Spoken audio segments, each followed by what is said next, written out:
Alcaraz has said chess helps him stay focused and make faster decisions during matches. Alcaraz badly wanted to win, wanted to come out and penetrate the court enough, and he has that kind of confidence in his game.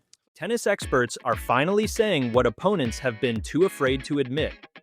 Carlos Alcaraz is not just beating players anymore. He is beating their plans before they even execute them. And it is driving the entire tennis world crazy. At the 2026 Australian Open, he came back from a set down against Djokovic, a 10-time champion on those very courts, and dismantled him set after set. Before that, he survived in one of the longest semi-finals in Australian Open history against Zverev, clawing back from match point down in the fifth set to close it out. Then in Doha, after beating Kachanov to go 10 wins from 10 matches in 2026, his exhausted opponent looked across the net and asked, "You never get tired? One time get tired. One time." Either Alcaraz is reading opponents' minds, or something far more dangerous is happening that nobody saw coming.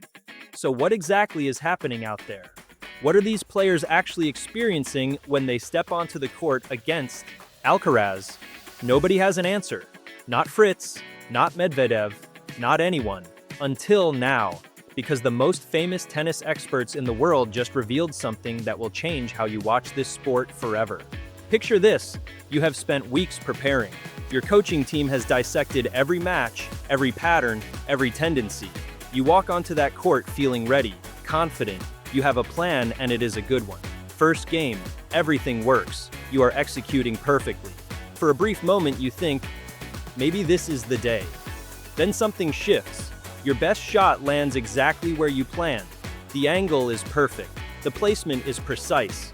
And somehow, he is already there, waiting. Like he made a reservation 3 shots ago and arrived early. You shake it off, adjust. Try something different. It does not matter. He has already adjusted to your adjustment. This is what Djokovic experienced at the Australian Open final. Down a set, Alcaraz did not panic, did not scramble. He quietly recalibrated mid-match and came back 6-2, 6-3, 7-5. Each set more dominant than the last. A 10-time champion on those very courts, dismantled in real time. This is what Zverev experienced in the semifinal. 5 hours, 27 minutes, match point in hand, 5-3 up in the 5th set. The match was his, except Alcaraz looked at that deficit and saw something nobody else could see. A path. He clawed back, won the set, won the match. And here is the thing that makes opponents truly lose sleep. He does not even look stressed doing it. He moves like the rally already happened in his head, and he is simply acting out the result. Like he already knows and has already seen it. That is not tactics. That is not preparation. That is exactly what the most famous experts in tennis decided they needed to explain. And what they found is not what anyone expected. Andre Agassi has watched tennis for 5 decades. 8 Grand Slams, Olympic gold.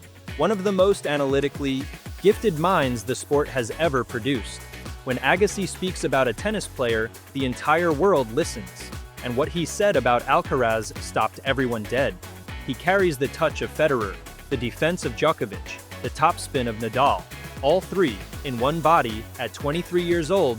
Let that sink in for a second. Federer spent a lifetime perfecting that touch.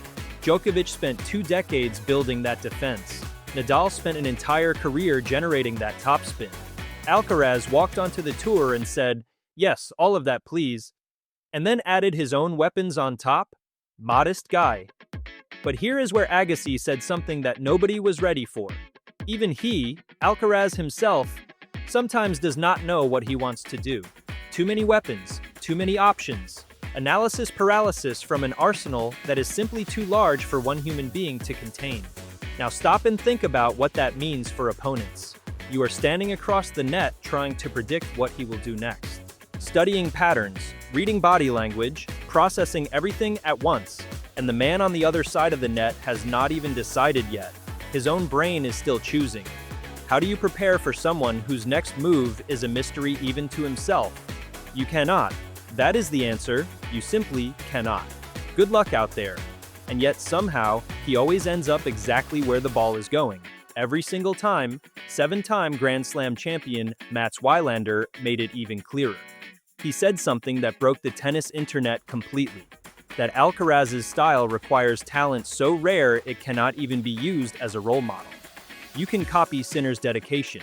You can replicate his movement, his consistency, his relentless baseline game. Any player with enough commitment can aspire to play like Sinner. But Alcaraz, you cannot copy what you cannot understand. His game is not a system. It is not a method. It cannot be taught in an academy, mapped in a coaching manual, or reverse engineered by an ABIR analytics team. It exists only because he exists. And Wilander, a man who has seen every style of tennis imaginable across 4 decades, said it plainly. There is no blueprint for this. The tennis community pushed back immediately, of course, because that is what the tennis community does. But even the pushback proved the point.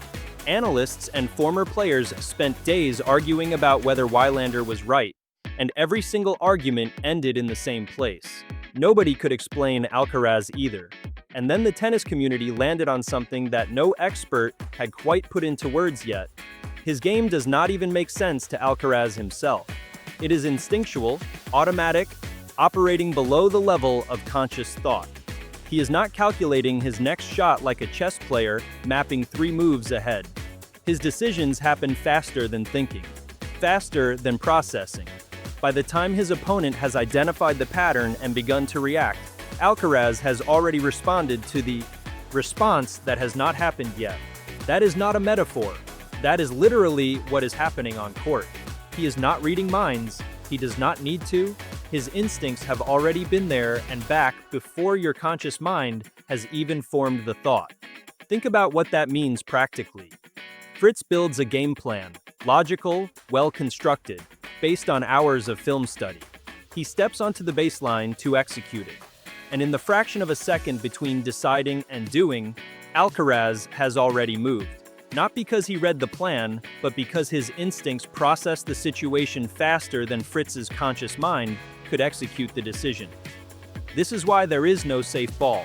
This is why Medvedev, the most tactically precise player on tour, said nothing neutral exists against him, because neutrality requires time, a reset, and Alcaraz does not give you time to reset, ever. De Minaur described it from the inside. Alcaraz forces opponents outside their comfort zone until errors become inevitable. You start aiming for the lines, desperate shots, low percentage decisions, and that desperation is exactly where he wants you. Because once you are playing his game instead of yours, it is already over. He is not reading the game, he is reading the future. And by the time you have planned your next shot, he has already lived it. So here's the question nobody in tennis can answer right now. If the most famous experts in the world have only just figured out how he does it, how long before someone figures out how to stop it? Because right now, nobody has a clue. Drop your answer in the comments. Can anyone beat Alcaraz in 2026? And if yes, who and how? We want to know. If you enjoyed this breakdown, hit like, share it with every tennis fan you know, and subscribe, because this is only the beginning of the tennis stories. And trust us, you do not want to miss what comes next.